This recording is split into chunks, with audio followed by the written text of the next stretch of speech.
Finally রাত 3টের সময় আমরা পৌঁছে গেছি হাওড়া স্টেশনে। আমাদের বন্দে ভারত পেছনে, মহান বন্দে ভারত। যাই হোক, ট্রেনটা এসছে ভালো, যদি না ওই মাঝখানে। গুড মর্নিং, এটা আমাদের লাস্ট দিন পুরীতে। তো এখন আমরা হোটেল থেকে চেক আউট করে গেছি। তো আমাদের একটা অসুবিধা হয়ে যাচ্ছে, যেটা আমি বলি, সেটা হচ্ছে আমাদের যে ট্রেনটা ছিল বন্দে ভারত, যেটা ছাড়ার কথা ছিল 1:40-এ, সেটা মানে আমাদের বেশ ডিলে হবে। কারণ একটাই রেক ইউজ হয় Howrah to Puri and Puri to Howrah. তো হাওড়া টু পুরী যেই বন্দে ভারতটা 6টার সময় ছাড়া করা, সেটা ছাড়ছে 10টার সময়। তো এটাও ডিলেড হবে। তো এটা একটা অসুবিধা হয়ে গেছে, কিছু করার নেই, আমাদের ওটা নিয়ে চলতে হবে। এখন যেটা করছি, এখন হোটেল থেকে বেরিয়ে আমরা যাচ্ছি নীলাদ্রি ব্রিজ, যেটা ওখানে গিয়ে কিছুটা সময় কাটাবো। তারপরে আমরা ব্রেকফাস্ট করবো, দিয়ে দেখা যাক আর কী করা যায়, একটু সময় কাটিয়ে তারপর আলটিমেটলি স্টেশনের দিকেই যেতে হবে। তো আজকে দেখছি পুরীতে একটু হালকা ঠান্ডা আছে, হাওয়া দিচ্ছে, সেই জন্যই সোয়েটশার্টটা পরা। কারণ কালকে দেখছিলাম, কালকে উইদাউট সোয়েটশার্ট একটা টি শার্টই ঘোরা যাচ্ছিল। তো এখন যাই নীলাদ্রি বিচে, দিয়ে দেখি সুন্দর বিচটা, আর আপনাদেরও দেখাই।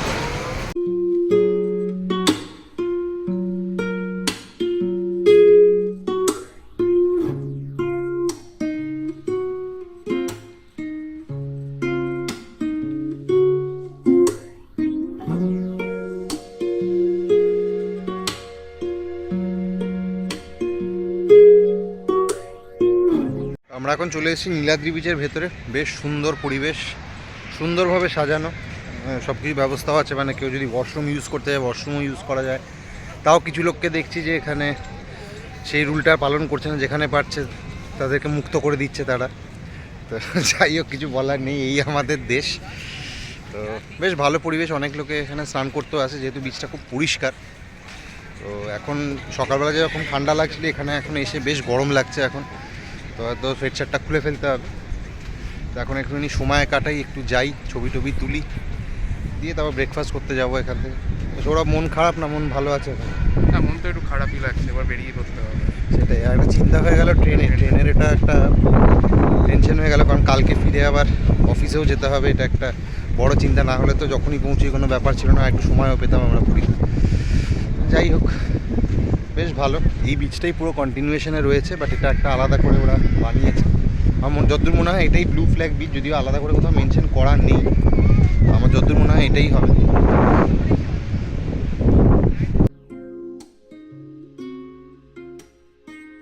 নীলাদ্রি বিচ ঘুরে এখন আমরা চলে এসেছি ব্লু ফ্ল্যাগ বিচের সামনে। আমার প্রথমে ধারণা ছিল যে নীলাদ্রি বিচই ব্লু ফ্ল্যাগ বিচ, তারপর পরে জানা গেল যে না, দুটো আলাদা বিচ। তো আমি সবাইকে বললাম যে চলো ঘুরে আসা যাক, যেহেতু টাইম আছে হাতে।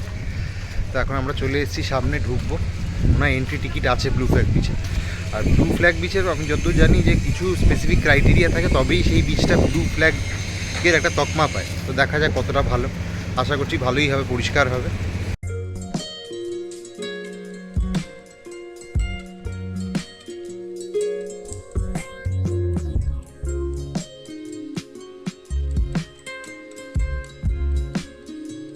এখন চলে এসেছি ব্লু ফ্ল্যাগ বিচের ভেতরে।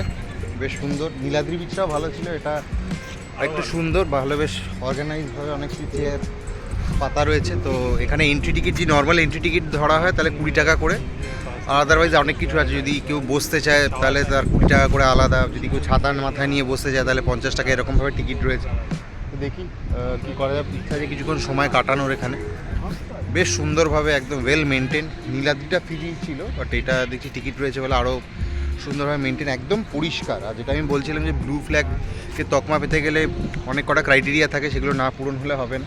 সেই জন্যই দেখতে পাচ্ছি বিচটা এতটাই অর্গানাইজড এবং খুবই পরিষ্কার, মানে কোনো নোংরা আমি দেখতে পাচ্ছি না আমার আশপাশে।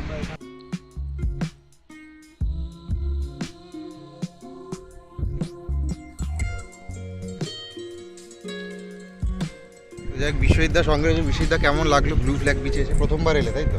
আমি প্রথমবার এলাম, এত বছর পুরীতে আসছি।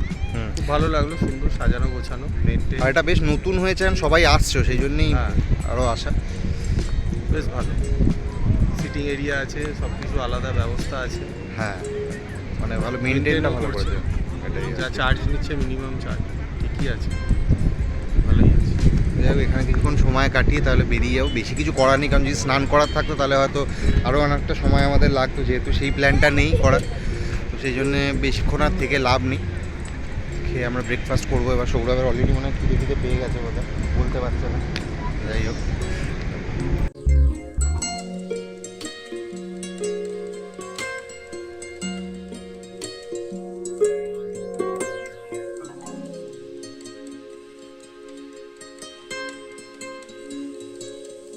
আমরা এখন এসেছি হানিবি ক্যাফেতে খেতে। বেশ ভালো পরিবেশটা, একজনের বাড়ি সেটাকেই সুন্দরভাবে ডেকোরেট করে ক্যাফের মাধ্যমে করা জিনিসটা।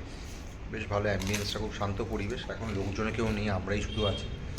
আর এখানে আমরা এখন ব্রেকফাস্ট প্ল্যাটার অর্ডার দিয়েছি, এটা স্পেশালি ইংলিশ ব্রেকফাস্ট যাকে বলা হয়। এই হচ্ছে ব্রেকফাস্ট প্ল্যাটার। কিছুটা আমি খেয়ে নিয়েছিলাম, এখন খিদে পেয়ে গেছে। তো এই হচ্ছে brown bread, Sunny side up, sausage, beacon, সঙ্গে কফি নেওয়া হয়েছিল। এখন আমাদের এখানেই সময়টা কিছুটা কাটাতে হবে, কারণ হচ্ছে ট্রেনটা যা হলো, এখনই মেসেজ এলো সৌরভের কাছে যে ট্রেন ডিলেট, 5:30টার সময় ট্রেন ছাড়বে বিকেলবেলা, যেটা অরিজিনাল টাইম ছিল 1:40। তো দেখি এখানে কিছুক্ষণ টাইম কাটিয়ে থাকি। আমি এখনও ডিসাইড করিনি কী করব। তো একটাই মুশকিল হয়ে যাবে যে যেহেতু 5:30টায় ছাড়বে, তো আমাদের পৌঁছতে মাঝরাত হয়ে যাবে। তো সেই সময় ওখানে হাওড়ায় নেমে বাড়ি ফেরাটা একটা টাস্ক হবে। কিছু করার নেই, যখন হয়েছে তখন আর কোনো অপশানও নেই যাওয়ার, তো ওটাই আমাদের করতে হবে। তো এই আর কিছু না, আপাতত খেয়ে একটু রিল্যাক্স করে তারপর বেরিয়ে যাবো এখান থেকে। তো এই হলো পুরী এবং উড়িষ্যার ফেমাস দই বড়া। দই বড়াটা অনেকটা আলাদা, কারণ আমরা কলকাতায় বা অন্যান্য জায়গায় যেরকম দই বড়া খেয়ে থাকি সেরকম টেস্টটা একদমই নয়। যেটা আমি দেখলাম, আগেও খেলাম, ট্রেনে ওঠার আগেও আমি একবার খেয়ে দেখলাম। সেটা হচ্ছে ওরা বড়াটা দেয়, বড়াটার উপরে ওরা অল্প করে একটু দই দেয় এবং জিনিসটা নোনতা হয়, মিষ্টি হয় না খুব একটা। আর সঙ্গে ওরা বেশ ঝুড়ি ভাজা এবং ঘুগনি দিয়ে খায়। তো এই জিনিসটা আমার ইউনিক লেগেছিলো। আমি আগেও পুরী এসেছিলাম, বাট খাওয়া হয়নি। তো এই জিনিসটা খুব ফেমাস, তাই আমরা যখন ফার্স্ট টাইম পুরীতে এসেছিলাম তখনও তো খেয়েইছিলাম, বাট যাওয়ার আগেও মনে হলো যে একটুখানি টেস্ট করেই যাই। তো প্রাইসও কম, যথেষ্ট, 30-40 টাকা করে প্লেট, তো যেটা যথেষ্ট পকেট ফ্রেন্ডলি। তো যদি কেউ আসো, অবভিয়াসলি এটা খেয়ে দেখতে পারো। এখন চলে এসেছি পুরী স্টেশনের বাইরে, এখন বাজে 5:15। তো এখনও ট্রেন ঢুকতে প্রায় আরও 15 মিনিট। বন্দে ভারতের মতন ট্রেন 5 ঘন্টার উপরে লেট। তো এক্সপেক্টেড টাইম এখানে আসা 5:30, আরও ধরে নেওয়া হচ্ছে 40-45 মিনিট দাঁড়িয়ে তারপরে ছাড়বে হাওড়ার উদ্দেশ্যে। তো এটা একটা বড় হ্যারাসমেন্ট, জানি না কী কারণে এত লেট হলো ট্রেনটা। 4 ঘন্টা লেটে ছাড়লো, তারপরে আরও 1 ঘন্টা রাস্তায় লেট করলো। তো যাই হোক, এই নিয়ে চলতে হবে, কিছু করার নেই। তো এখন পুরী স্টেশনের ভেতরে ঢুকছি, 3 নম্বর প্ল্যাটফর্মে দেবে ট্রেনটা আসুক, তারপরে উঠে একটু রিল্যাক্স করবো।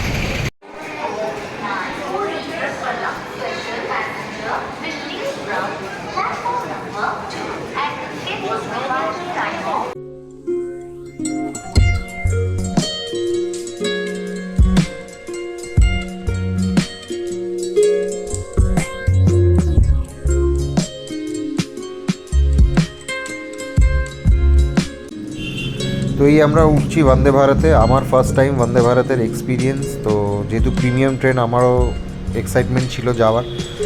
তো যেরকম দেখতে পাচ্ছি যথেষ্ট ওয়েল মেনটেন, যদিও ক্লিনিং হওয়ার আগেই লোকেরা তাড়াহুড়ো করে উঠে পড়েছিল, তো সেই জন্য ক্লিনিংটা প্রপারলি ওরা করতে পারেনি। তো আদারওয়াইজ এমনি ফেসিলিটিস অ্যামিনিটিস সবই ভালো। খুব একটা আলাদা করে কিছু দেখালাম না, কারণ অলরেডি প্রচুর ভিডিওস আছে এইটির ওপর। বসে গেছি নিজের সিটে বন্দে ভারতে ফাইনালি। 5 ঘন্টারও বেশি ডিলে ছিল, এবার দেখা যায় কখন ছাড়ে। এক্সপেক্টেড টাইম অ্যারাউন্ড 1:30টার সময় রাত্রিবেলায় নামানোর কথা বলছে। তো ওটা একটা বড় স্ট্রাগল হবে বাড়ি ফেরাটা, বাট কিছু করার নেই। তো এইটুকুই, মানে ফার্স্ট টাইম আমার বন্দে ভারতের এক্সপিরিয়েন্স। দেখি ঠিক আছে, মোটামুটি এখনও মেনটেনেন্স ঠিকঠাক চলনসই, খুব ভালো বলবো না, কারণ নর্মাল ওয়্যার অ্যান্ড টেয়ার হতেই থাকে। দেখা যাক এবার সার্ভিসটা কেমন, সেটা দেখলেই বোঝা যাবে আর কি। দেখতে থাকো ভিডিওটা, খুব বেশি আর শ্যুট করবো না, কারণ এমনি তো বাইরে দেখতে পাচ্ছ অন্ধকার হয়ে গেছে, তো বাইরে এমনি কিছু দেখানোর নেই। তো দেখি কী খাবার দাবার পারলে দেখাবো, নাহলে একবার ডাইরেক্ট হাওড়ায় নেমে কথা হবে।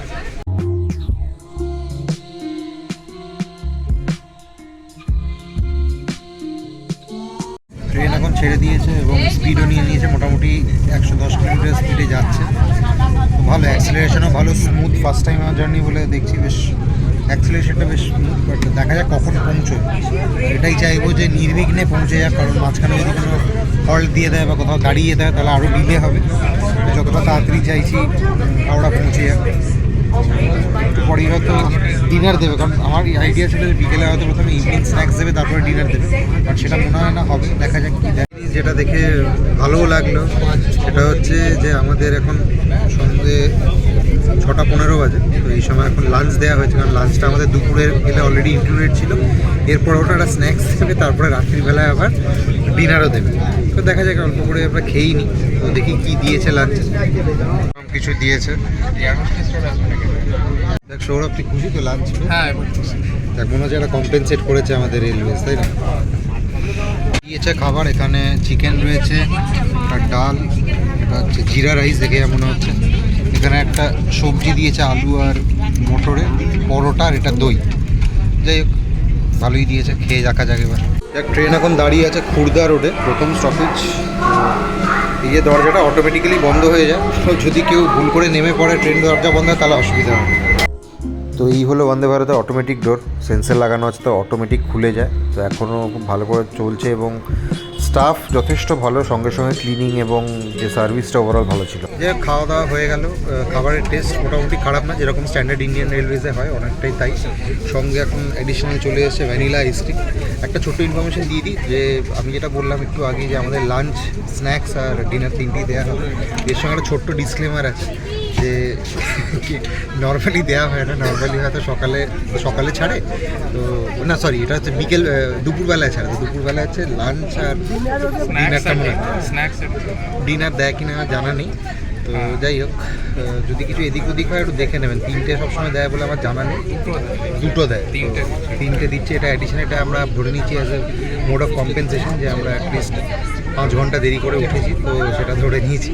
আদারওয়াইজ এমনি ভালো, খাবারের টেস্টও ঠিকঠাক। এখন খুর্দা রোড আমরা পেরোলাম, তো আরও এখান থেকে মোটামুটি 6 ঘন্টার বেশি লাগার কথা এখান থেকে, খুর্দা রোড থেকে, কারণ প্রথম স্টপেজ খুর্দা রোড ছিল, এরপরেরটা আসছে ভুবনেশ্বর। এখন আমাদের ট্রেন কটকের কাছাকাছি চলে এসছে। যেমন দেখা যাচ্ছে এক্সপেক্টেড টাইম হচ্ছে 7:34, আর আসার কথা ছিল 3:05। তো প্রায় এখন 4.5 ঘন্টা লেট, তাও ভালো, কারণ যখন স্টার্ট হয়েছিল তখন 5 ঘন্টা লেট ছিল, হাফ অ্যান আওয়ার মতন মেকআপ হয়েছে। শেষ পর্যন্ত যদি একটু মেকআপ আরেকটু হয় তাহলে তো খুবই ভালো। তো যাই কটক আসুক, তারপরে আবার আমাদের কটকের পরে আসবে হচ্ছে নেক্সট স্টেশন জাজপুর, দেরি আছে এখন। বেশি কিছু করার নেই, তাই এখন রেস্ট নিচ্ছি ট্রেনে।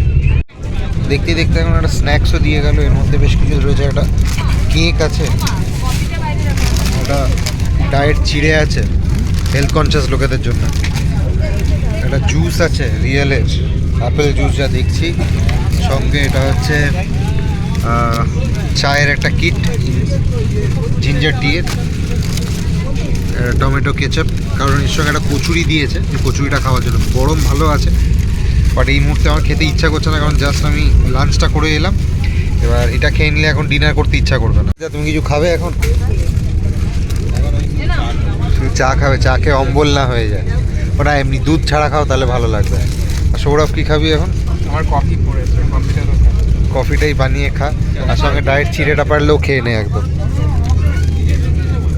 তো এই মুহূর্তে বেশি কিছু খেতে ইচ্ছা করছে না, এই জুসটা খেয়ে রেখে দেবো, বাকি যা আছে বাড়ি নিয়ে যাবো। ভালো। তো এই ছিল আমাদের ট্রেনের কম্পার্টমেন্ট নাম্বার C17 অবস্থা। বাইরে থেকে পাথর ছুঁড়ে পুরো কাজ শ্যাটার করে দিয়ে ট্রেন 2 ঘন্টার ওপরে দাঁড়িয়েছিল এই ট্রেনটা। চরম ভোগান্তি হচ্ছে, প্রথমত ট্রেন তো 5 ঘন্টা লেট করলো।